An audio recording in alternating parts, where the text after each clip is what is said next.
from there because we're gonna start. Yeah. Okay, we are gonna start this event. We have folks joining over Zoom. Thanks so much for the Zoom folks for showing up. We'll ask you to stay muted except when you're speaking so that we don't get feedback. Okay. And we're gonna have the people from the room start to sit down and join us. Yes.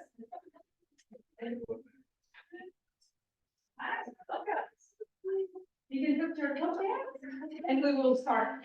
And there is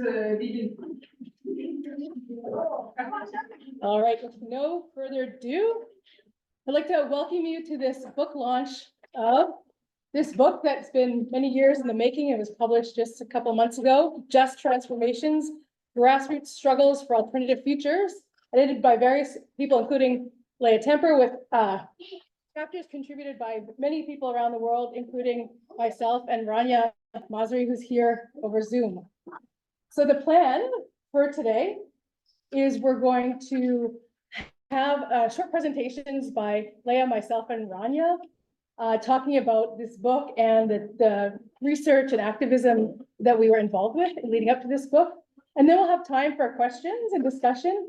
So please think about whether you have questions. We'll welcome anyone in the room to help yourself with food and snacks. There's a bathroom across the hall. There's a bit of an art activity that Leah will describe soon. So really make yourself at home. And folks on Zoom, sorry we can't send you snacks.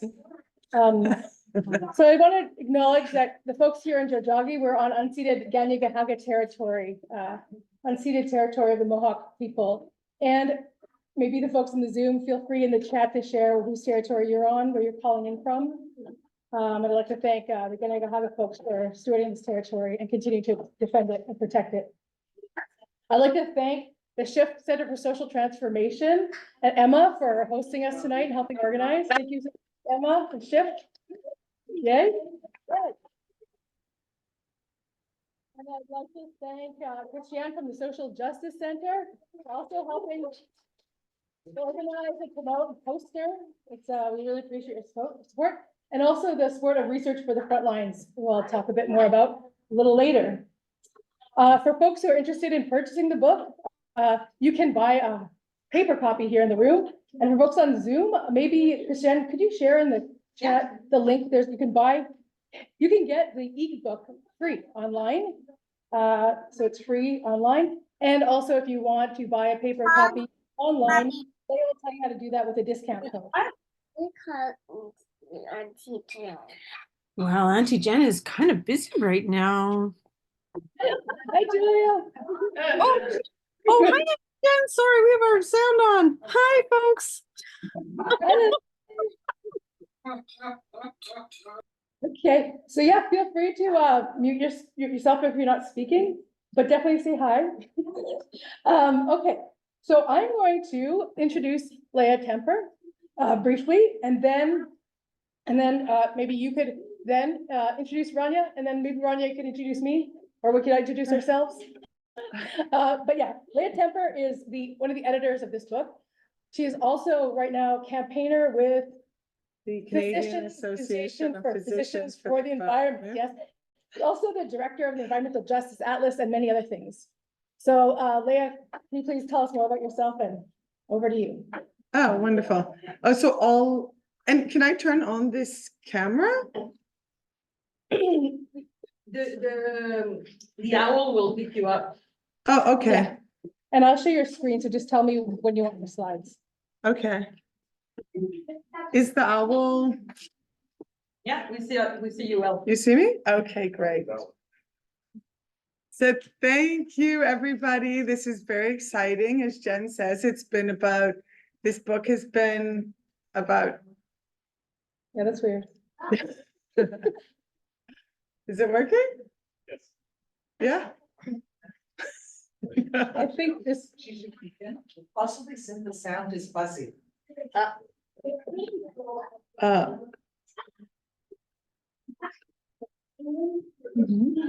Maybe I should just, I can't sit there because you're controlling it now. You can do that, sure. Yeah, should I? Sure. You don't need to You control. want to try using the mic? And see if it sounds better?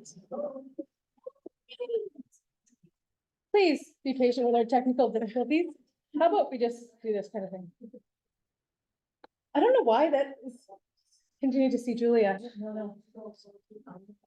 You want to see if you could change the settings on that?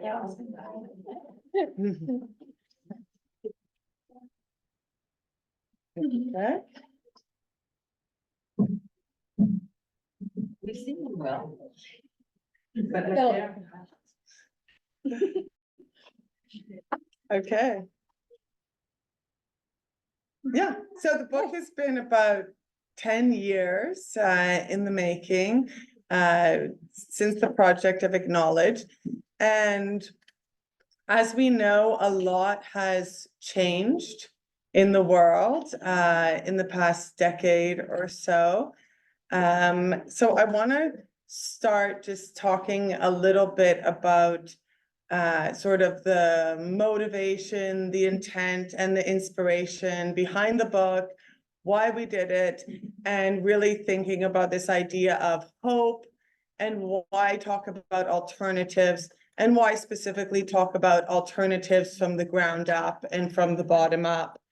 And I've been very inspired by the writings. I think there'll be a forthcoming book of someone called Vijay Prashad, and he talks about socialist writing.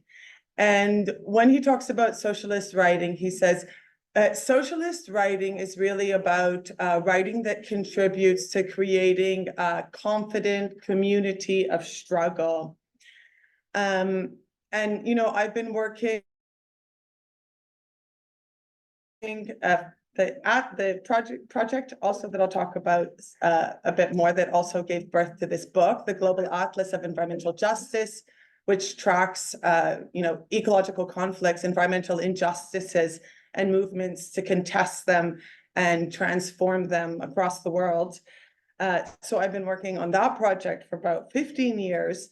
And I mean, the idea is that these people that are struggling on the ground, the communities that are doing this transformative work, a socialist perspective doesn't see them as victims of the state, victims of the ruthless state, victims that are being polluted.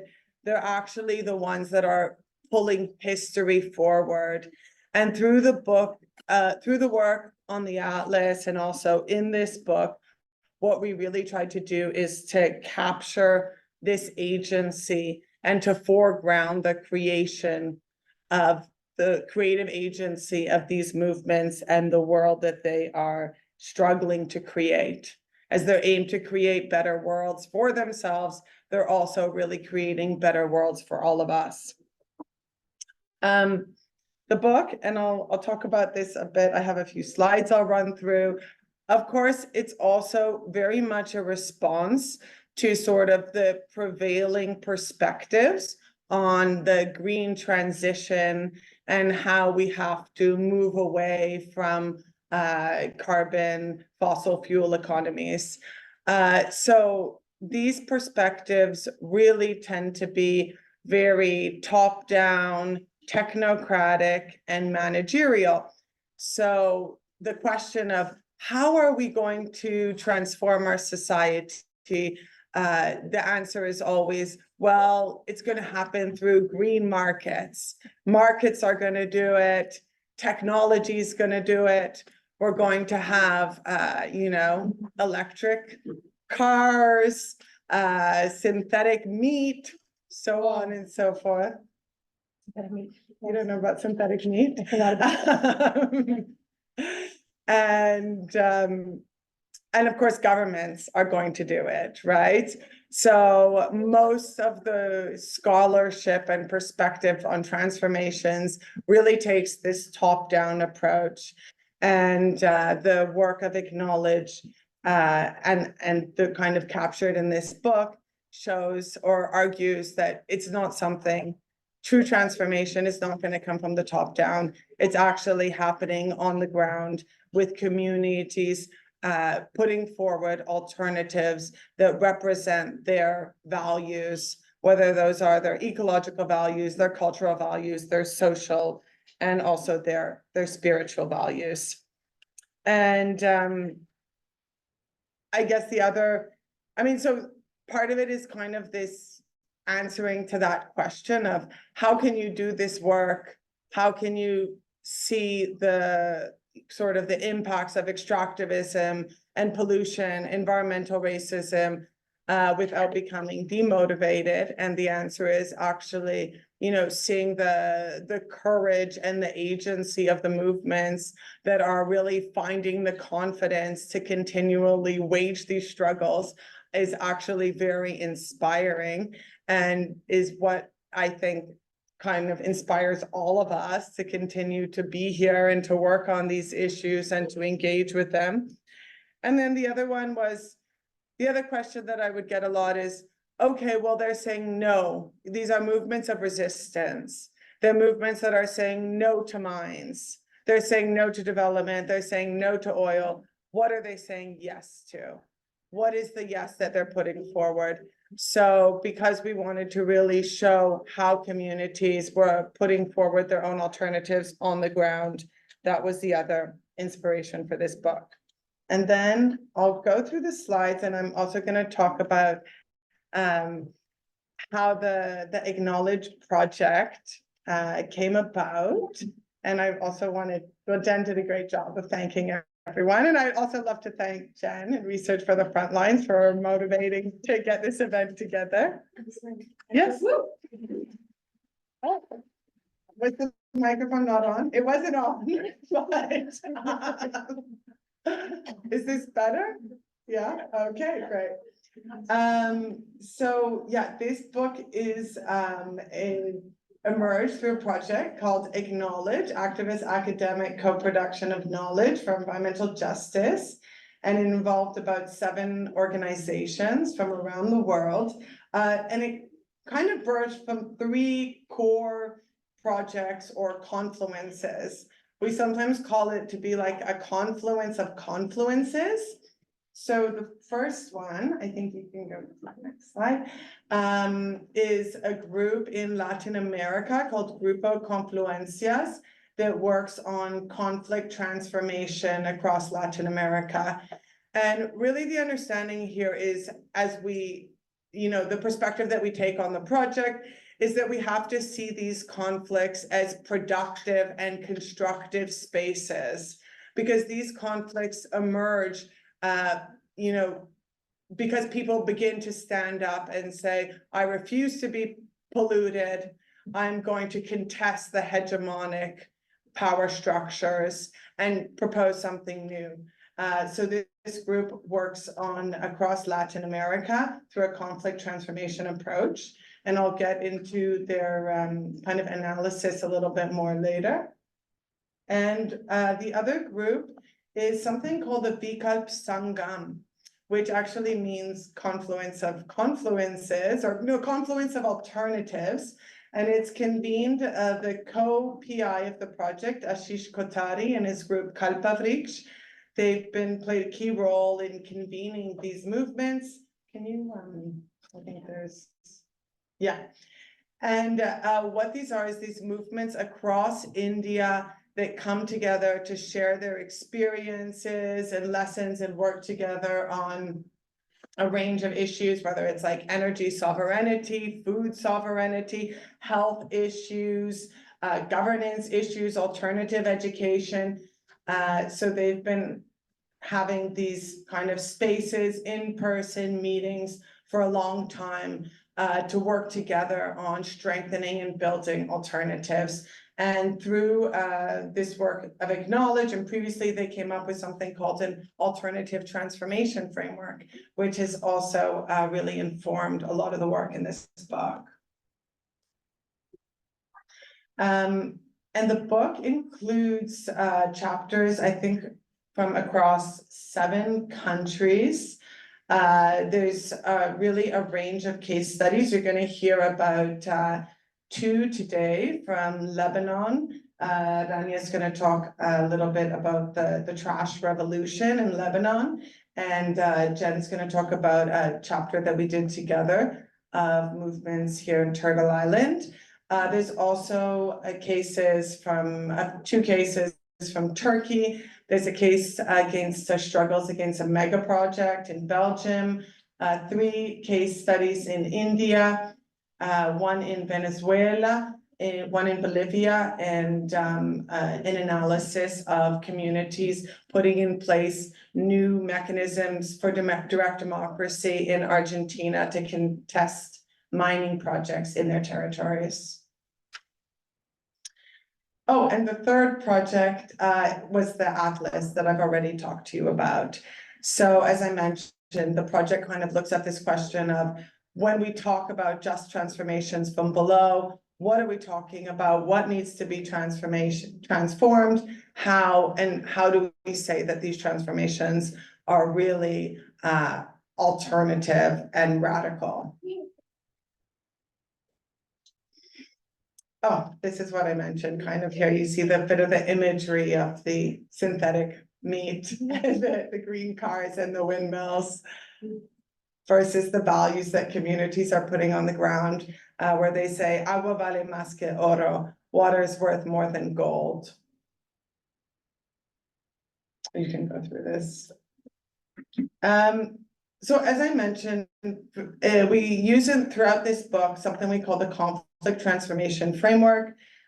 So what it really focuses on is in order to transform our relations, in order to have truly radical transformations that get at the underlying systems of injustice, and to create, new institutions, new relations, new cultures, we have to kind of be aware of how hegemonic power functions and how it works. So throughout the project, we've been taking what we call using this power analysis. And what we look at is at least 3 forms of power and how they operate in society. So really the structural power is institutional power, is how we're kind of used to thinking of power. It's exercised through governments, through laws, and through legal institutions. And communities and groups that are trying to challenge this power will do policy work, legal cases, so on and so forth. So this is kind of the power that lays out the rules of the game in many senses. The second sort of power we look at is relational power or people power. And a lot of this has to do with participation and inclusion, and who is actually invited to even participate in certain spaces and to engage in different decision-making structures. So the way that communities are contesting this sort of power is, of course, strengthening local organizations, improving their own capacities, creating new movement knowledge. And then and this is, of course, comes back to that question of, who's being excluded, and is it even explicit of who is included to participate in the power structures themselves. And then the third form of power that we look at is that which is often given the least attention, perhaps it's the most important. It's the discursive power. And that really is the cultural power that underlines our worldviews. And this can be thought of in some ways as like even the power that constrains our imagination, and the power that really kind of tells us what is possible and what is not possible within our society. And the way that we see the communities in the book and communities around the world are contesting this power is, of course, creating new narratives, putting in place these types of alternatives, and also the revitalization of local knowledge, of their revitalization of culture, and there's specific ways through planes de vida, life management plans, and the promotion of new alternatives. So I feel like I'm going over I don't know how we're doing for time, but. We're about a few minutes over. Yeah. Oh, so I'm just going to And this is sort of some of the questions. So these frameworks, and I'll show you very briefly also the alternative transformation frameworks. So the idea of the book is that they can also be used by communities in order to track and deepen their own processes of transformation. Groups or communities that are engaged and say we are actively working on creating our new worlds from the ground up, can use these sort of frameworks that are laid out in the book. The one that was primarily brought by Confluencia, the other one by Kalpavriksh, and kind of see how their processes of transformation can be deepened. So here you get a sense of some of the questions that they can be asking. And here's the alternative transformation framework that really looks at how alternatives have to touch different spheres. So we can talk about, has to consider elements like economic democracy, cultural diversity, knowledge democracy, ecological integrity, and be underlined by specific values related to each of these. So I'm gonna pass it over to Rania and Jen, but before I do so, the third aspect of the book is, of course, the question of how do we do this work? As engaged scholars and activists working with frontline communities. And I myself, for example, am a settler here in Canada on stolen land. So how do I bring my own privilege? How do I position myself doing this work with communities on the ground and trying to contribute and work in alliances in these processes of struggle? So these are tricky questions, and this is something that we engage with throughout the project, particularly my doctoral student, Lena Weber. This was really the focus of her thesis, and she accompanied us through the project, and we kind of had a bunch of tools and activities and exercises that we developed to continually question the power relations in our own work. And one of them is something that's called the Tarot of Transgressive Research. It's an arts-based activity where you're invited to create a card to really look at how you see yourself as a researcher or as an activist or as a change maker in the world.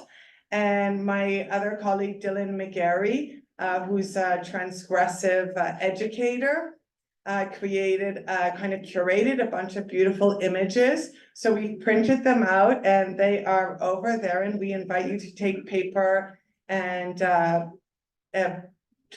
scissors and glue and create your own tarot card if you want.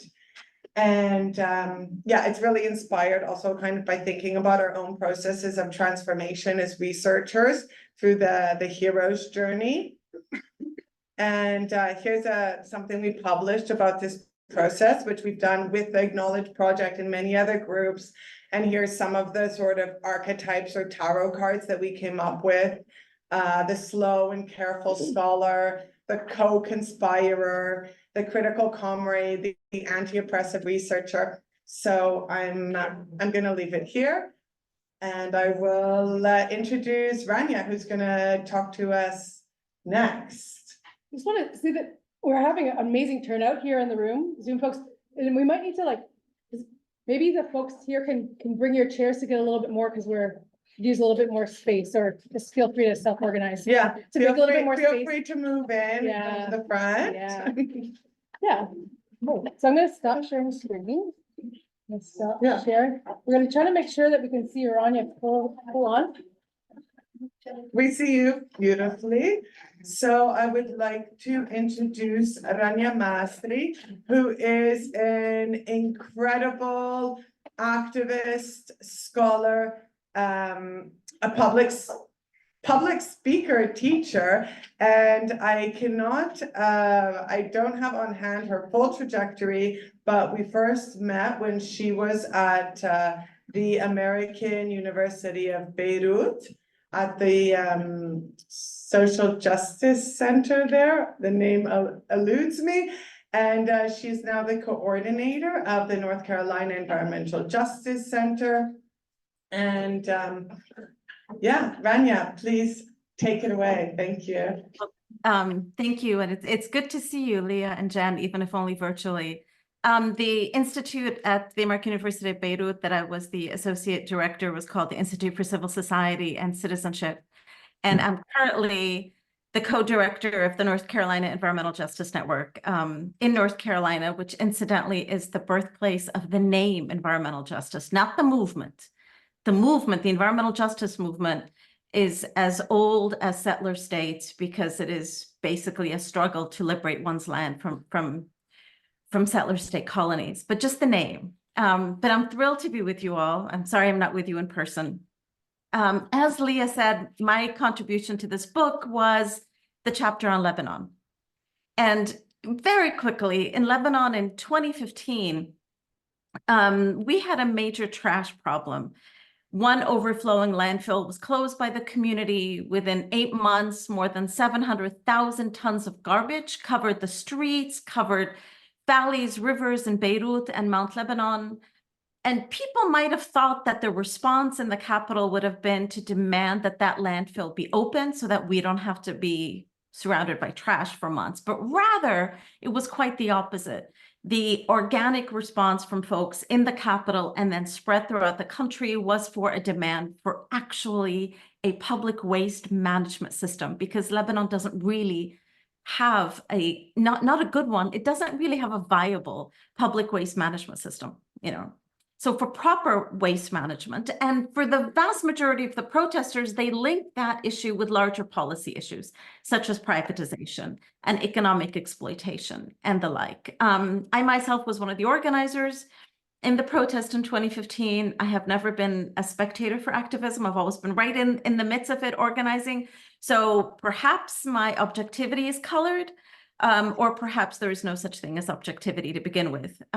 What I tried to do in this chapter was I tried to figure out, did the large protests, and at one time they were so large that we were 100,000 people in the streets, and that number may seem small in Canada, may seem small in the United States, but you know, Lebanon is a really small country with a very small population.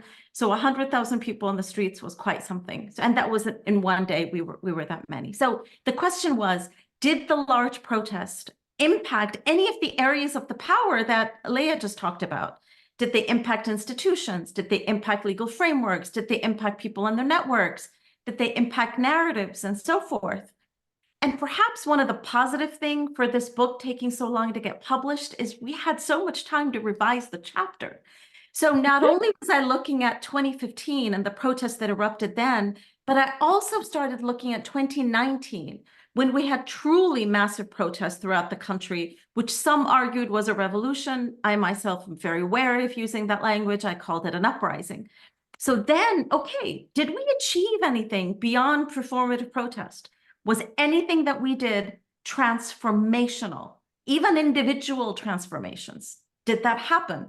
Or did people just go to the streets, protest, and go back to their lives as normal? I won't give the answers away. I'm going to encourage you to read the chapter to try to figure out, you know, what happened. Suffice it to say that Lebanon's trajectory toward further economic and political ruin has not been altered. Lebanon is on track towards further demise. It's like a train is going, and we've yet to have enough wise people to alter the course. The questions I posed, though, at the end of the chapter, I find them very relevant even today. And I wrote, and I quote here, it's fun to quote myself, right? I wrote, our world is changing. How do we direct the change towards something positive, building an egalitarian economy and society, rather than being passive spectators of destruction and oppression? How do we break through the increasing sense of despair and hopelessness among citizens that lulls people into believing that there is no alternative to this broken, divisive, and incompetent system? How do we create an imagining for a different reality? To me, those questions don't just apply to Lebanon. They very much apply to the United States, and I would argue they also apply to Canada. Since the time, well, just in the past 7 months, I argue that our world has changed dramatically, and I would love for us to be thinking of these questions when we think right now of the greatest catastrophe our generation or possibly any generation, any living generation has known, and I'm not exaggerating here, the greatest catastrophe is what is happening right now to Palestinians in Gaza. We are entering the 7th month of the Israeli genocide against them, the 7th month of the US, British, German financed and supported genocide against Palestinians, 187 days. My question to us all is, are we passive spectators of that genocide? I'm assuming that everybody here in the audience, you guys are either environmental justice activists or academics or both, or at the very least, people that are intrigued by the title of this book, Grassroots Struggles for Alternative Futures. Given that, what is our role right now with regards to the genocide in Gaza, specifically? If we claim to be environmental justice activists, not environmentalists, I have a huge problem with the environmental science movement and with environmentalists. I'm going to throw them aside. If we claim to be environmental justice activists, that means we need to look out for unequal harm, right? We need to look out to harm that is imposed on the land and the people, and we need to look out to people that are robbed of their sovereignty. All those things are in the most conservative definition of environmental justice. So then my question is it war the greatest example of environmental injustice? Is an enforced famine the greatest example of environmental injustice? And a genocide, one that for many months now, we have seen statement after statement after statement from Israeli leadership, Israeli writers, Israeli politicians, Israeli academics, Israeli rabbis, one after the other, stating very clearly their deliberate intention to genocide. And if the answer to any of these questions is yes, then my question is, where the hell is the environmental justice movement? Where are we now? Why is the environmental justice movement in Canada, in the United States, anywhere in the world, in the name of environmental justice, lifting the cries to stop this ongoing genocide? Where are you? Where are we? If we look at the impacts of this genocide on people, without any exaggeration, what is happening right now in Gaza is unprecedented, historically unprecedented. We have never had this rate of starvation, ever. Compared to the Irish famine, we have never had this rate of starvation. We have never had homes destroyed to such an extent. It's worse than World War II. It's worse than Dresden when we look at the concentration of destruction. Numbers are that we have at least 30,000 martyrs, but I argue that these numbers are an understatement because we're not looking at the deaths from infectious diseases, the deaths from the destruction of the hospitals, the deaths from the destruction of the infrastructure, nor are we looking at the many, many, many deaths of the bodies still under the rubble. So numerous estimates actually place the number at 300,000 estimated to be killed in Gaza over the past 6 months. Not only that, but we have a mass disabling event. By mass disabling event, what I mean is for the past 6 months, we were entering the 7th month, so I'm talking about 6 complete months, we have had on average in Gaza, 14 to 15 child amputations a day. A day.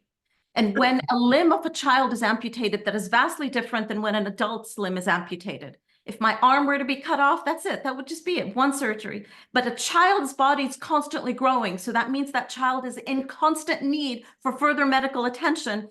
But let us remember, we do not have one functioning hospital left in Gaza, not one. If people are going to argue, well, how am I going to argue that this is racism? This is just war, right? It's just war. Well, just one particular example. Last week, there were 7 individuals that were killed. They were targeted.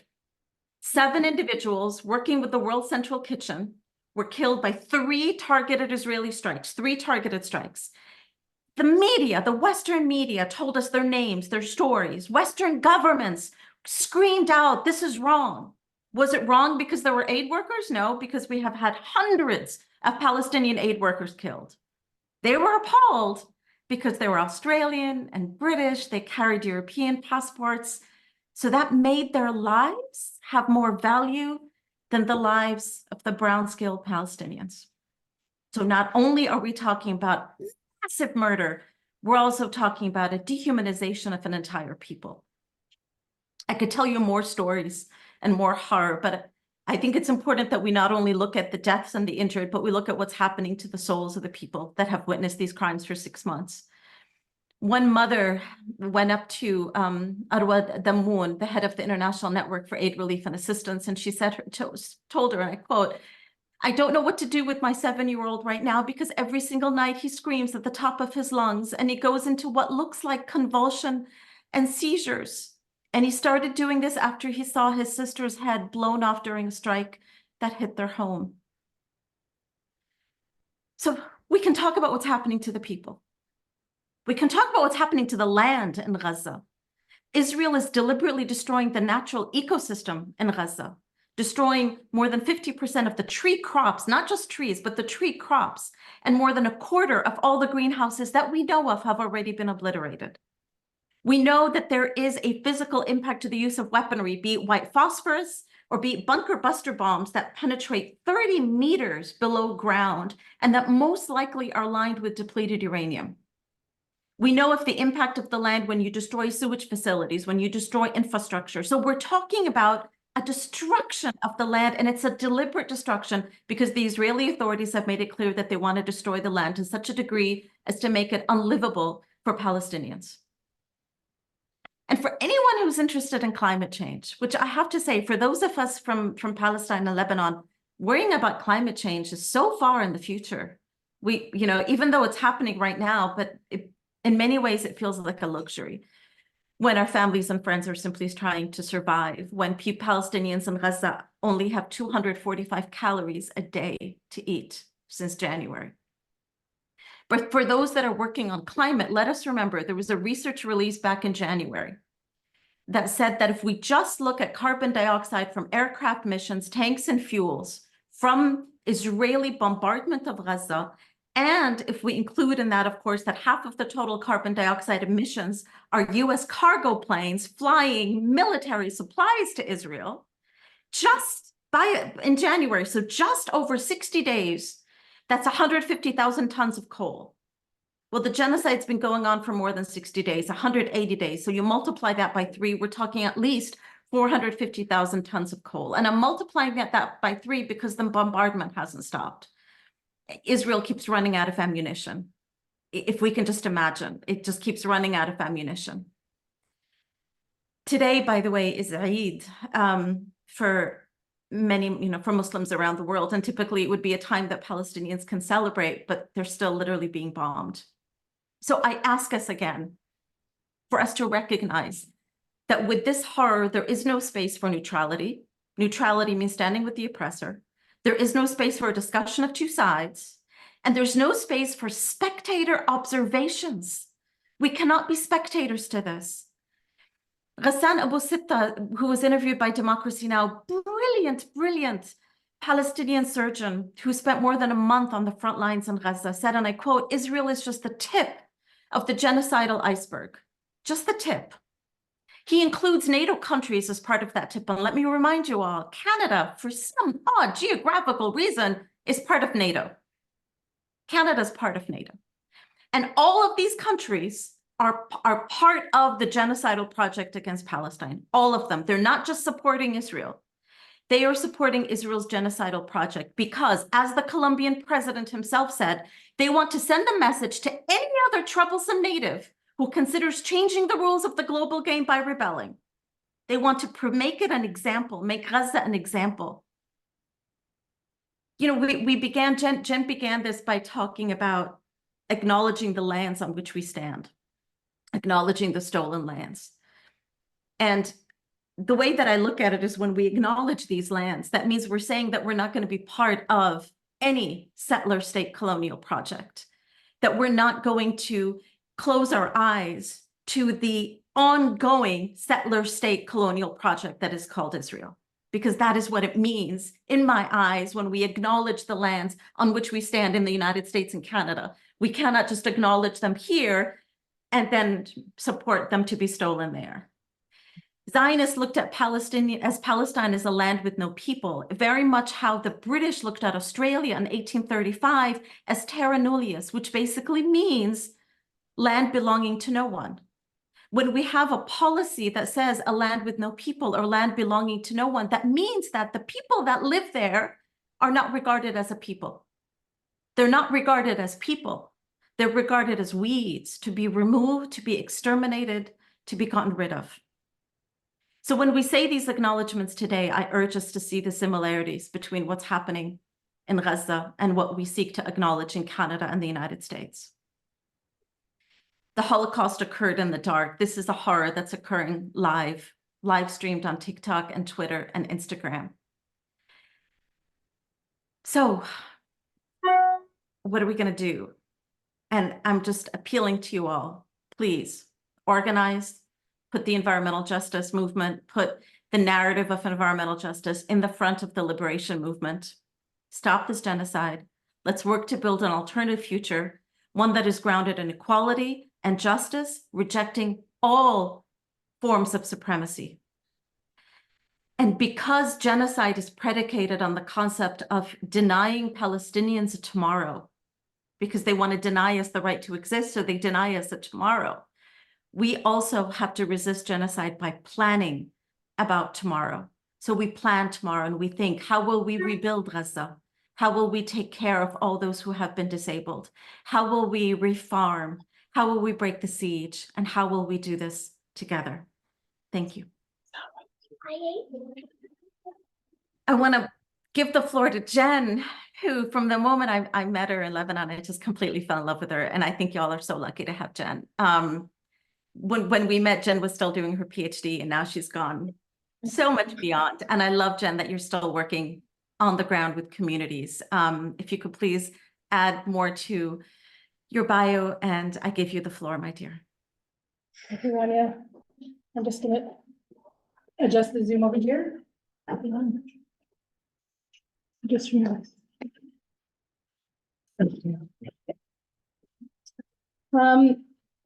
Is it okay if I don't use the microphone? Can you hear me? Can folks on Zoom hear me? Yeah, okay. So Rania, that was very, very powerful and moving, and thank you so much for setting the context and challenging us all to think about how to center the Palestinian struggle in environmental movements and environmental justice movements. And I was involved with this book because at some point during my PhD, Leah invited me to work with her for a while on the Environmental Justice Atlas by starting to add more cases of environmental conflict or environmental justice struggles to the Canada map on the Atlas. So I did that for a couple of months, and during that time, I got to learn about a lot of struggles over the last 30, 40 years that I hadn't known about before. I learned about all kinds of important historical moments in Canada where there were big wins, where communities had successfully defended their lands and waters and rights.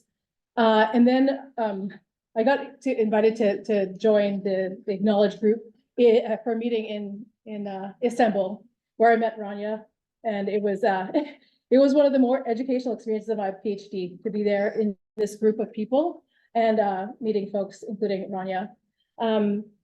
Because all my work has been thinking about and working with environmental issues in Canada, and I really had a blind spot in terms of the rest of the world. So it was incredible to be part of this project and hear about so much going on, so many community resistance and alternatives across the world. And so the book has many case studies, as Leah said, from around the world, and I contributed to a chapter. Well, Leah and I wrote a chapter about Canada, so-called Canada.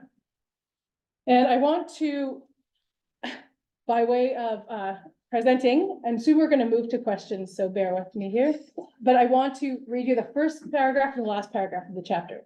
Is that okay? Okay. So Canada's natural resource-based economy, driven by extractive industries such as forestry, mining, and oil and gas, has been wreaking havoc on the social and ecological systems across the country and throughout its history. The path of destruction has been met with strong resistance from communities and movements. Their efforts have led to delaying, altering, and halting projects, as well as to legislative victories, new legal precedents, evolving relationships between settlers and Indigenous peoples in Canada, and innovating of transformative strategies. These resistance efforts have been led largely by Indigenous people, sometimes with support from allies and environmental justice groups. People have set up temporary blockades and long-term protest camps, launched international boycotts, manually shut down pipelines, taken industry to court, hit the streets en masse to draw attention to the injustice and amplify the voices and demands of those resisting. So that's the opening paragraph. And in it, we share an analysis we did of 52 cases of environmental conflict in Canada. And we did an analysis that was both qualitative and quantitative. My husband, Nico, we both have Argentinian husbands, Nico, weird coincidence, but mine ran the stats on this analysis. And what we found was that there are particular strategies or combination of strategies that are really strongly associated with transformative or really positive outcomes. Like, for example, stopping pipelines, for example, like massive court wins, this kind of thing. And I'm not sure if I should tell them to you all. I will. The first strategy that is associated with really transformative outcomes, physical disruption of resource flows. So occupations and blockades, number one. Number two, boycotts and other financial pressure really has led to important wins. Strategy three, enacting Indigenous sovereignty law and governance. So Indigenous peoples enacting their sovereignty has had powerful outcomes for environmental and social justice. Strategy four, having really strong media campaigns. So winning the battle of big ideas, having very strong media communications, sort of making really powerful, strategy in that way. Number five, transformative alliances. So movements or struggles that had a lot of different actors from, legal support, Indigenous folks leading the way, environmental groups as allies, just many different kinds of people working together was associated with wins. And so was multi-pronged strategies. For example, communities that were blockading and fighting in court and engaged in very strong media campaigns. These kind of things, when worked together, maybe obviously had significant wins. But one thing that we make really clear in the chapter is that okay, so end of the chapter here. In looking at the cases on the Canada map of the EJ Atlas, we see that Indigenous communities are doing most of the heavy lifting when it comes to resisting injustice and unsustainability and working to transform conditions and structures in this country. So this is something that we saw again and again. So Indigenous communities are having huge successes, but at huge costs. So these folks are up against criminalization, police violence, huge legal costs, lives disrupted, lands disrupted, and they're bearing the brunt of fighting for livable ecosystems and human rights in this country and Indigenous rights. So we end by really calling on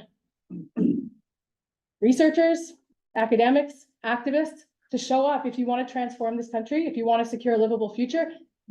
Put your resources and your time, your skills, your efforts behind Indigenous communities, wherever they're fighting, because that's what's going to tip the scale of power in this country and get us where we need to go. And so it was not long after finishing this kind of analysis that I was finishing my PhD, trying to decide what to do with my time. I decided to leave academia. I didn't feel super drawn to that, and so. Within a couple of months after finishing, I started Research for the Frontlines, which is an organization that I now work as a research coordinator, as is Marcia, my colleague. And we support research led by amazing people, including Marlene Hale and Jonathan Lavere and other folks. So what we do is we support the research needs of communities and movements across Canada who are fighting for environmental and climate justice, with the idea that oil and gas companies and the governments that support them have huge budgets for research, huge budgets for PR, but the communities and movements on the ground facing these impacts and leading the resistance don't have huge budgets for PR and research. But meanwhile, there are thousands and thousands of researchers and universities across this country who have skills and time to offer. So that's what we do, coordinate research labor from volunteers across Canada to provide labor as research allies. So it's Research for the Frontlines. We have a website. www.researchforthefrontlines.ca. So if you're out there and you're part of a community who's resisting mining, resisting oil and gas, facing climate impacts, facing colonial violence, we can, and you have research needs, we can support that. So feel free to get in touch. And if you're someone with research skills and time to offer and want to donate some of your time to support these transformative struggles, feel free to get in touch. We have a sign-up form for research volunteers. And if you're someone who has lots of skills but not a lot of time, you can sign up to be a research mentor. So that's often profs who have a lot of skills in certain methods, not a lot of time to offer, but we can hit you up and ask you some questions, get advice on certain project designs. So I wanted to share that because it was definitely working with you all and being part of this book, and really it really inspired me to step out of academia and try to do something of use to communities and movements that are leading these struggles and bearing the brunt, carrying a disproportionate weight of these struggles. So thanks for the inspiration, Rania and Leah. And I would like to now turn it over to anyone in the Zoom room or the physical room who might want to ask questions or offer comments. We have about 10 minutes, 10, 15 minutes, and then we'll break and mingle and do art. Can you hold the book up? Just, yeah.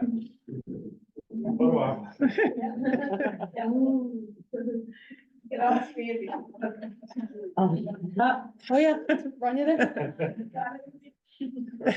Yeah. Okay.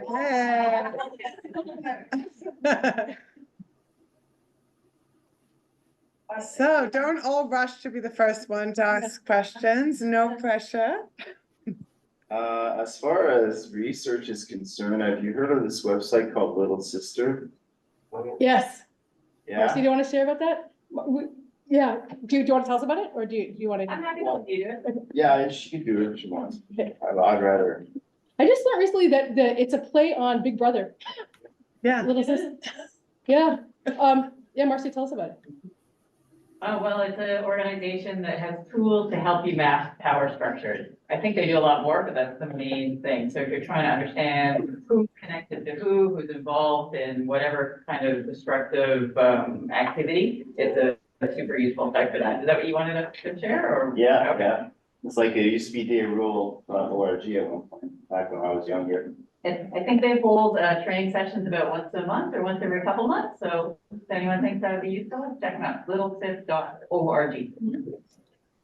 We'll go back and forth. I think we have a question from Karen. Hi, can you hear me? Yeah. You can hear me? Yes. Oh, good. Yeah, so I'd like to know a little bit more about the genesis of the book. Did you get it published through academic press or self-published? And, because that's always the hardest part. Great question. So the book is published by Pluto Press. That is an anti-capitalist publisher, actually, is their kind of tagline on their website. That I just went to their website recently and was very happy to see. The reason, so I mean, they publish academic, other activist books, and a bunch of social justice books. We did have some funds from the funder of who had funded the Acknowledge project. It was a program called Transformations to Sustainability, actually. It was funded by the International Social Science Council. So because of that funding, we were able to put the book in open access. So it's available to everybody online. So that's is that what you wanted to know? Yes, thank you. Yeah. And yeah, if you have a book project, like I mean, Pluto was great. Yeah. Nice. Good to know. So I have a question, and I guess it's also like a bit of a personal struggle. I'm wanting to hear like what your takes on it are. From like grassroots versus top-down approaches to environmental justice, I feel like I have this tension that I am confronted with often, especially studying like sustainability in an academic context where you want to look at global movements, you want to look at things on the global scale and be very conscious of everything happening across the globe. But at the same time, there's this feeling of like, I am most capable of doing work and helping in the communities that I'm from and in the places where I have connections. So I guess like there, it's like you want to be able to keep track of everything that's going on in the world. There's like an infinite number of ways to be involved. At the end of the day, you're a finite person. I guess from the book, because you mentioned it goes over like a lot of various examples of environmental justice across the world. Like, how do you tackle that tension between wanting to stay grassroots and stay local, but also, I guess, keep your, don't like, no, not put your head in the sand, I guess, if that makes sense.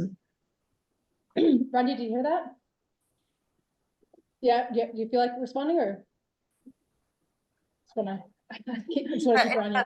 It's a tough question, how to stay grassroots without putting your head in the sand. Well, I'm sure, I guess. I heard you. I mean, let me tell you about our experience in Lebanon. And I was a political activist in Lebanon for 18 years, the whole time that I was there. And there's two camps for organizing. There's one camp that wants to be demand driven. So we have a problem, let's solve that problem and just go check. So, you know, the landfill is overflowing, we want to close the landfill, period. Or, you know, whatever it is, we just take it as piecemeal. And then there's another camp that says, actually, you know what? The reason the landfill is overflowing is because the governments for the past 2 decades have been privatizing and making money. So actually, we need to look at the whole economic system.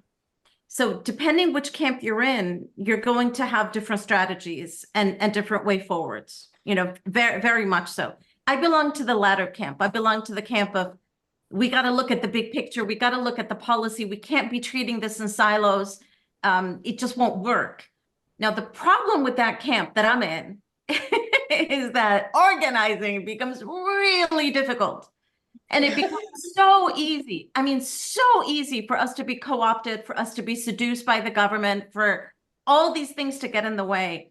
And the other danger not only is government seduction. By government seduction, I mean, you know, the government could set up a committee and invite you to be on this governmental committee to examine the problem. And we all know committees are where people go to die.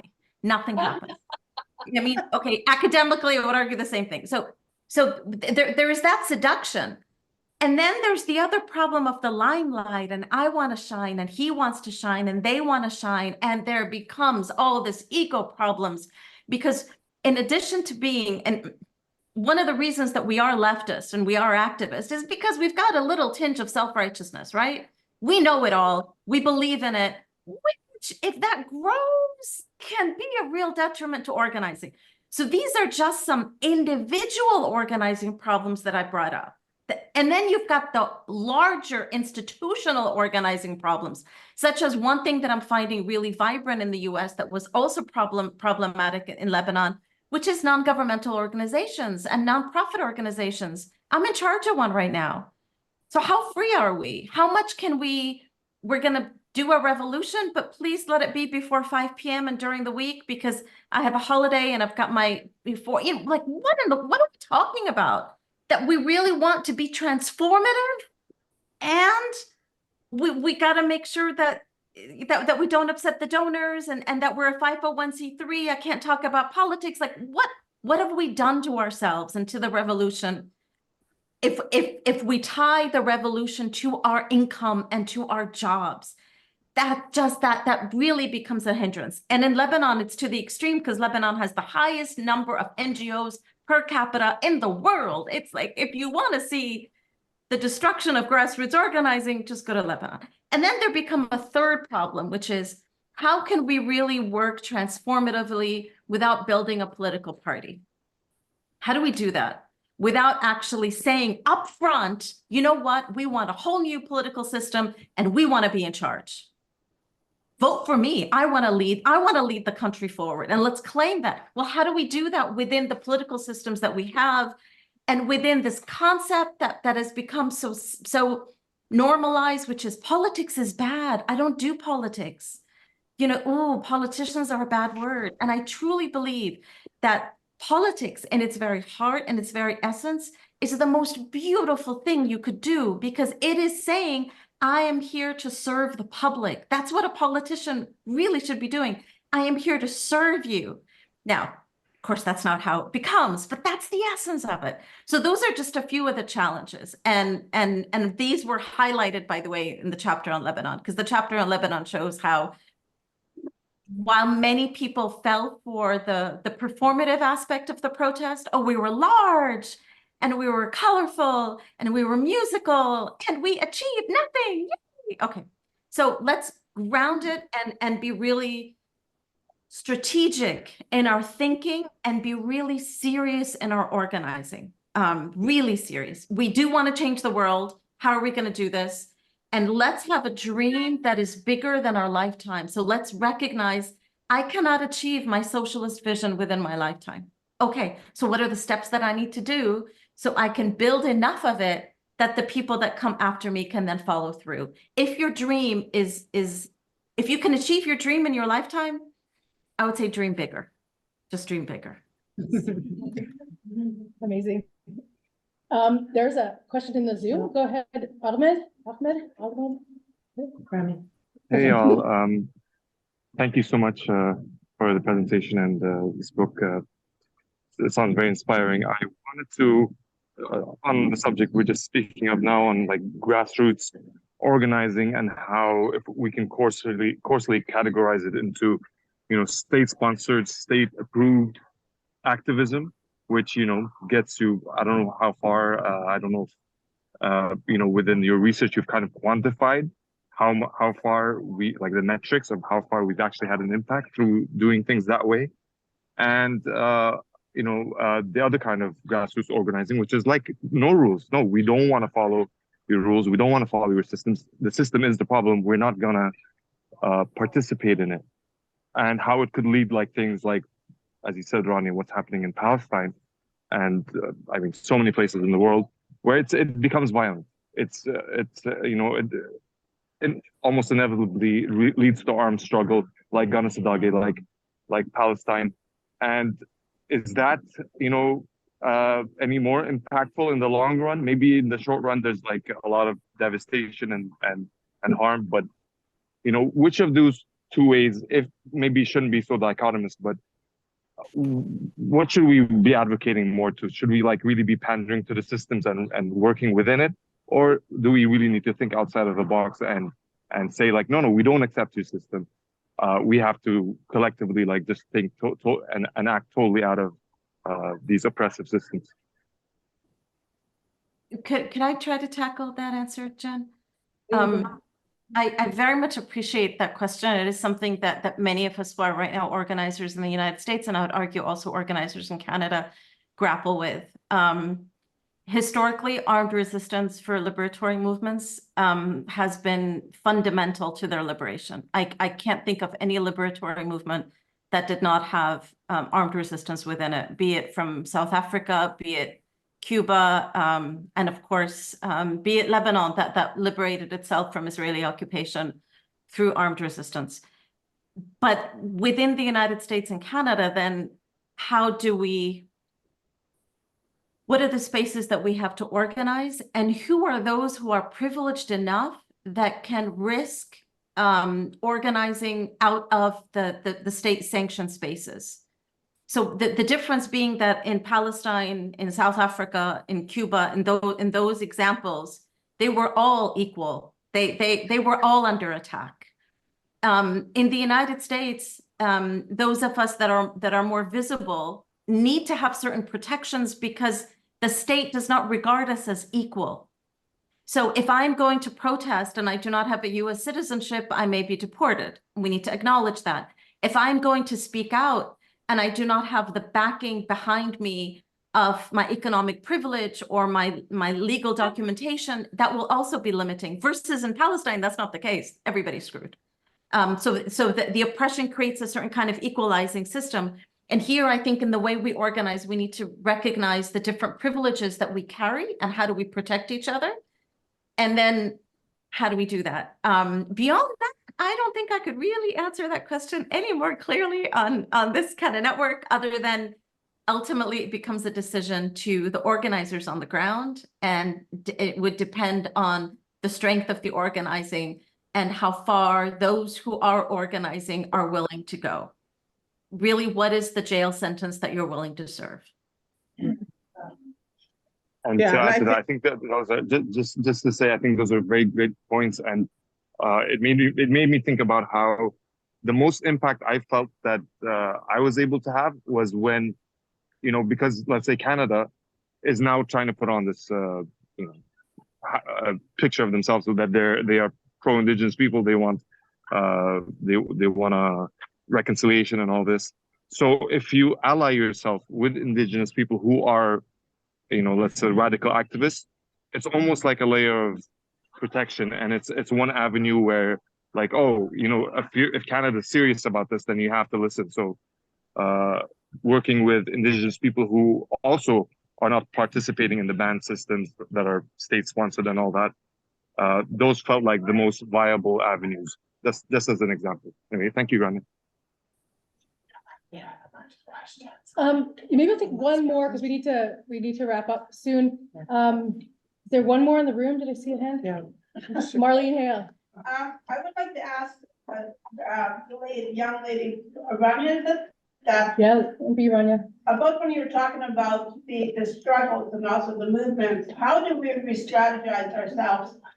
Because what was effective in 2023 is not effective anymore out on the streets, doing things, speaking out, and protesting and whatnot in 2024. I feel that all the movements, especially the grassroots movements all across the land, have to do something totally different because it's not working, it's not effective. Open letters are not, with signatories are all over the map, but they're not working. And so what will work? Yeah. I want to, Yeah. Follow-up question very quickly, because I totally believe that you touch on the issue of Indigenous peoples, and there is so much to say and explore, considering how many, I mean, the hundreds of years they have been resisting oppression, and how they are still, you know, being able to raising their voices and having impact. From your analysis, is there anything, any of the learnings you can share with us in regards to the work with Indigenous people and alternatives, since they are not talking and mobilizing from the same frameworks that we use sometimes, and generally they do it from a different power, from a different position, from a different way of organizing. So I wonder if you have something you could share with us in that regard. we're going to take one last question from Caroline. If you could just say your question, and then we'll have one last chance for each speaker to respond, and then we're gonna have to close up. Caroline, could you just ask your question? You're muted. Yes, thank you. I wanted to say, you know, how wonderful this forum is, your movement, your work, and all of you, you know, courage. There's something else I wish to add, however. I've studied rhetoric and a few other things. However, what concerns me is this. This is a movement, this is a mindset, a commitment that must grow if our world is going to survive. And I know we'd all like it too. So I was listening to the language. We need, yeah, my question is, can you imagine modifying the language, but just let me explain. I mean, the language when we speak of We really don't have time. We have to revolution, wrap up in about 2 etc. minutes. We want to give everyone, Rania, a chance to answer the questions.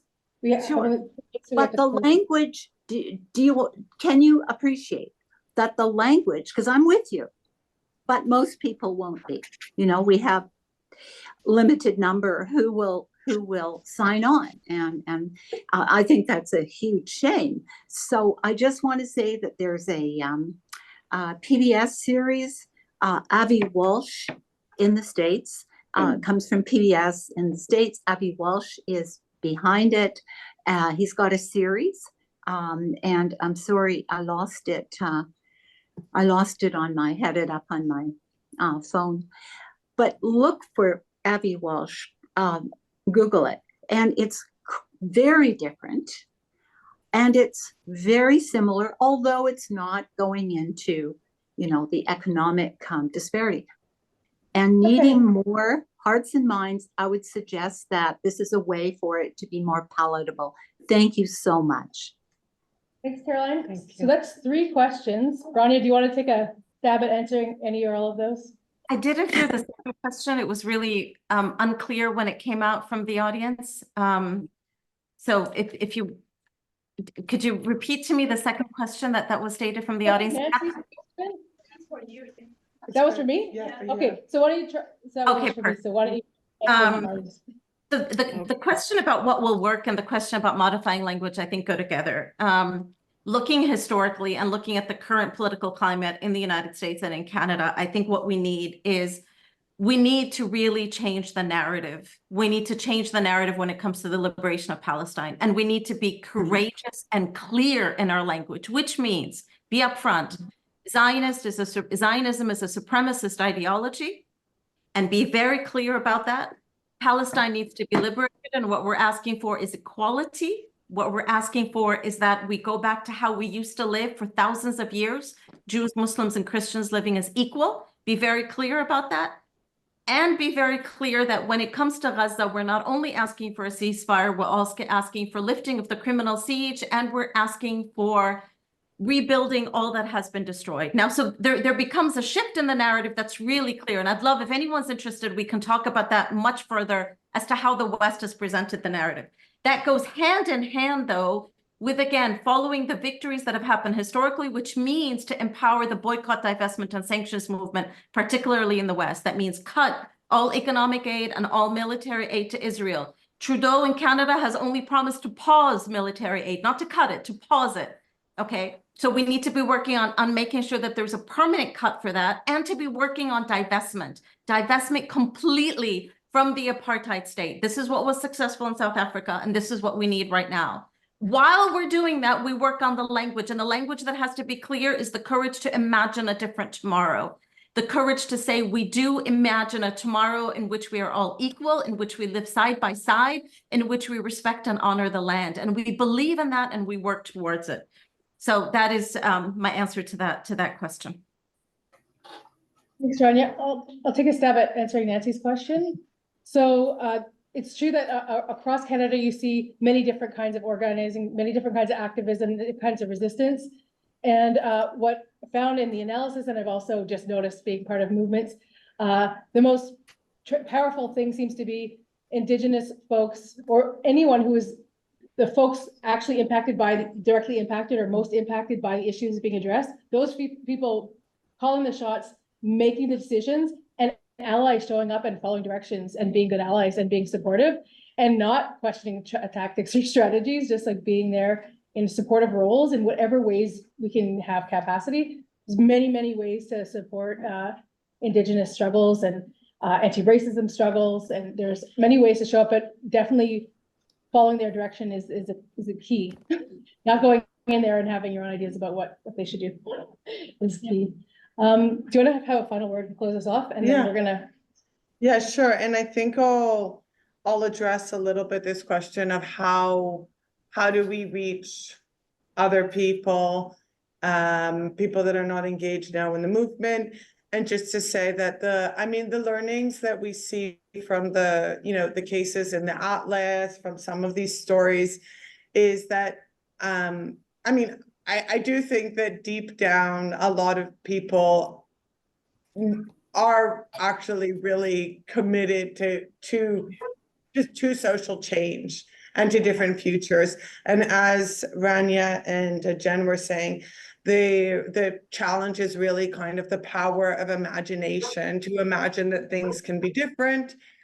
But there's a lot of examples. And I mean, when we think of how we have this transformative cultural change, I like to draw sometimes from Nancy Fraser's work. She kind of talks about how, you know, the difference between affirmative change and transformational change. And one of the examples she gives regarding kind of cultural recognition is that affirmative change is, you know, we are like affirmative change, for example, sorry. Okay. So affirmative change is saying we need to have affirmative action. And transformative change is really looking more deep at how we changing the cultural structures. So this is like, think of kind of queering. We, you know, along like just not too long ago, we would think of gender politics in terms of dichotomies. It was very dichotomized. And the kind of transformational approach to that actually really resonated with people was saying, this is not about a dichotomy. Let's actually change the underlying structure of how we understand and recognize gender. And that has led, I think, for many people, not around the world, but particularly where we are, to a transformational thinking about what gender is and what gender constructs are. So how are we going to have this same type of transformation in our thinking, the breaking down of the dichotomies that we automatically separate? And I mean, it's things that, of course, we don't necessarily, I mean, this is part of the cultural power and the narratives. We don't necessarily think in our minds that we are separating these things. How do we separate ourselves from nature? How do we separate culture and nature in our minds, so on and so forth? And what is the work necessary to sort of break down these divisions and to think differently? So the fact that people are kind of seem not to be receptive, I don't see that that means that transformation is not just around the corner and they cannot be receptive. And I think the other point to say is just, I mean, these movements that we've been tracking across the Atlas, I mean, they're starting often in grassroots, place-based, but they erupt spontaneously and they spread. And I mean, there's been examples like, you know, in El Salvador, like, you know, millions of people take to the streets to protest about one mine, because they say, this isn't only about this mine, this is about all the water for the entire country that you're putting at risk. So, you know, this protest led to countries like El Salvador being the first country in the world to ban metal mining. Right now, the president is probably on the brink of overturning that ban. So of course, there's always going to be, you know, starts and goes. But at the same time, Panama recently, a few months ago, had a similar mass protest erupt out of the country. They kicked out a Canadian mining company.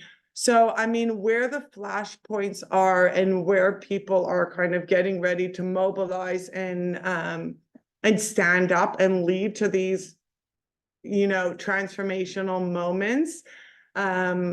Yeah, I think we need to be open to these possibilities. And I agree with, I don't know, Marlene left, but of course, like the move to online activism, it's very isolating. And I think COVID, of course, did not help. So I think the more we are, you know, returning to be with each other in places. And thank you so much for everyone for coming out today in person and also online and being able to co-strategize and discuss these ideas. I think that's. And for anyone who wants to buy a copy of the book, but you don't have cash today, you can buy it online and there's a coupon for a code. So you can write down that code if you want to order it. But if you want to get it in this room tonight, you can. And for those online, the ebook is also freely available to download, and you could the information for that is in the Facebook event.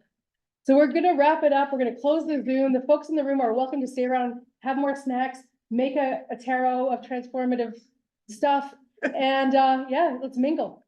Thanks everyone for coming out. Thank